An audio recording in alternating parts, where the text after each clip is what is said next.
tea with President Obama and FLOTUS. But I can tell you we don't know exactly what was said in the church, Dan, because they didn't have cameras were not allowed in there.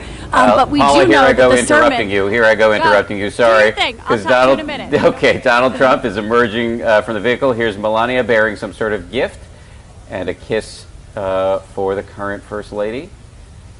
This is an extraordinary scene. We've been talking about it all morning, but just to restate the fundamental stakes here. The incoming president rose to prominence in politics by actively spreading the lie that the current president was not born in this country.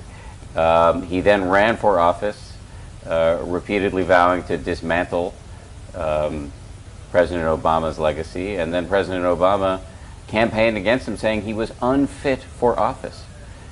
Yeah. And now here we are with this tableau, with the four of them smiling and waving, kissing on the cheek, exchanging gifts, and about to have coffee or tea on a reasonably cold January day in Washington. This is how American democracy works. Melania, I mean, this is also the woman who lifted her speech and then presented it as her own during the RNC. I don't recall seeing those two together either. Well, then they did meet. They did meet, and actually they've had a pretty cordial relationship. And the First Lady has said some kind things publicly about Melania, and